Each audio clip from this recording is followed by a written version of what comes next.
तीन बहनों की लालची भाभी। करिश्मा, रेशमा और मनीषा तीन बहनें हैं। उनका एक भाई भी है, मयंक। मयंक अपनी बहनों को बहुत प्यार करता है, लेकिन मयंक की पत्नी सविता इस मामले में मयंक से बिल्कुल ही अलग है। वो अपनी ननदों का जितना बुरा कर सकती है उतना बुरा करती ही रहती है और अपनी ननदों पर हुक्म भी चलाती है। करिश्मा, करिश्मा, तुमने अभी तक नाश्ता नहीं बनाया? तुम्हारे भैया को ऑफिस जाने में देर हो रही है। हाँ भाभी, बस अभी बनाती हूँ। करिश्मा, तुम ये ढीलापन छोड़ दो। कल को पराये घर जाना है। वहाँ अगर तुम इस तरह से काम करोगी तो लोग क्या कहेंगे कि माँ ने और भाभी ने कुछ सिखाया नहीं। और तुम्हारी दोनों बहनें कहाँ हैं? रेशमा मार्केट गई है और मनीषा सो रही है। क्या? सुबह के 8 बज रहे हैं और ये महारानी अभी भी सो रही है? ये कहते हुए सविता अपनी सास दुर्गा देवी के पास जाती है। माँ जी, देख रही हो अपनी बेटियों के तौर तरीके? क्या हुआ बहू, सुबह सुबह क्या कर दिया मेरी बेटियों ने?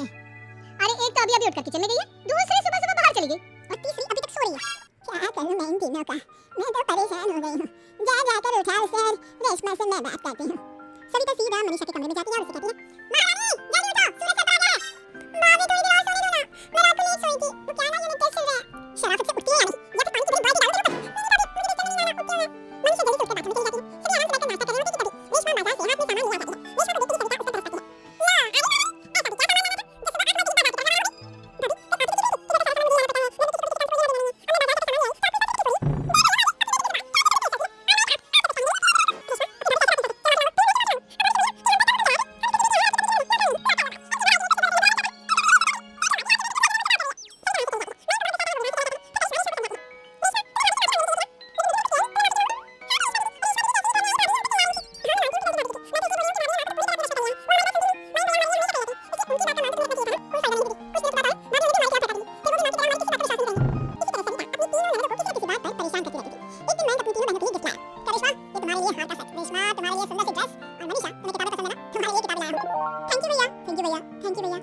करिश्मा, तुम्हारा नेकलेस कितना सुंदर है। ये भैया कहाँ से लाए होंगे?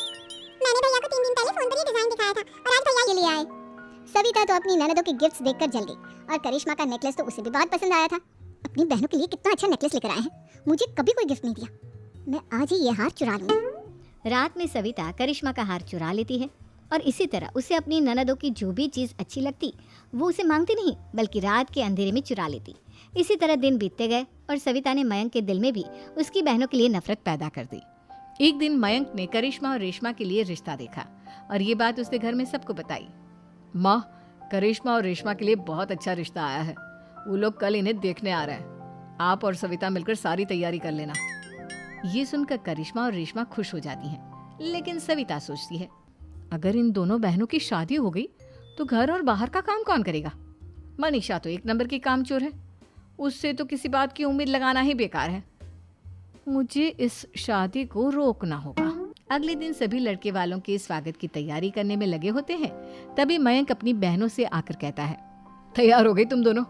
देखो, दोनों लड़के बहुत अच्छे हैं। मैं कोई कसर नहीं छोड़ना चाहता, इसलिए तुम उनके सामने अच्छे से बिहेव करना और अपनी भाभी से लड़ने मत लग जाना। करिश्मा, तुम वो नेकलेस पहन लो ना जो मैं तुम्हारे लिए लाया था। भैया, मैं बहुत देर से वो नेकलेस ढूंढ रही हूँ, लेकिन मुझे मिल ही नहीं रहा। क्या? तुमने नेकलेस खो दिया? तुम्हें पता भी है वो कितना महंगा था। तुम कोई काम ढंग से नहीं कर सकती। मयंक गुस्से में वहां से चला जाता है। थोड़ी देर बाद लड़के वाले भी आ जाते हैं। वो दोनों बहनों को पसंद कर लेते हैं और रिश्ता पक्का हो जाता है। लेकिन सविता के दिमाग में तो कुछ और ही खिचड़ी पक रही थी। वो पंडित जी के पास करिश्मा की कुंडली लेकर जाती है और उन्हें पैसे देकर करिश्मा की कुंडली बदलवा देती है। जब लड़के वालों के पास करिश्मा की कुंडली जाती है तो वो दुर्गा को फोन करते हैं।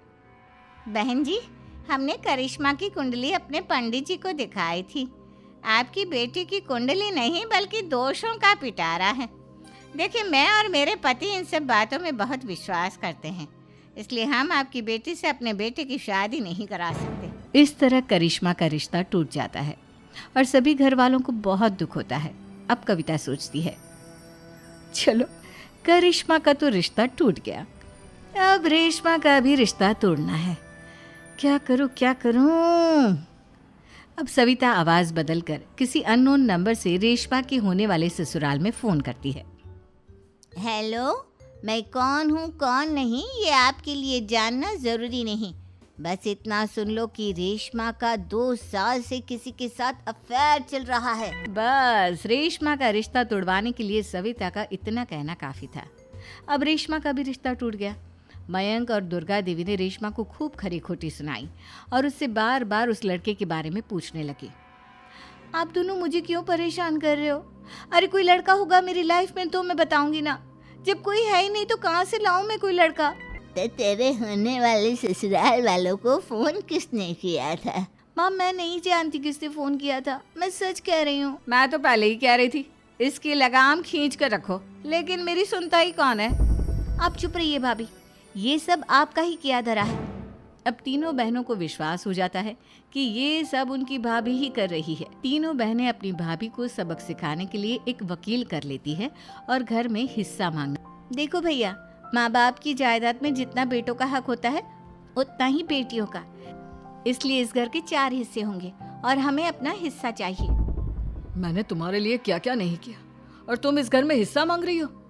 भैया आप और माँ हम बहनों की कोई बात नहीं सुनते हो और भाभी हमारी शादी नहीं होने देगी क्योंकि उन्हें लगता है कि आप हमारी शादी में ज्यादा पैसा लगाओगे और उन्हें हम जैसी फ्री की नौकरानी कहाँ मिलेगी। तो हम भाभी के साथ तो रह नहीं सकते, हम बहनों को अपना हिस्सा चाहिए। अरे तुम्हें शर्म आनी चाहिए अपने भाभी पर ऐसा इल्जाम लगाते हुए। वो तुम्हारे बारे में कितना सोचती है। हाँ माँ, भाभी हमारे बारे में बहुत सोचती है।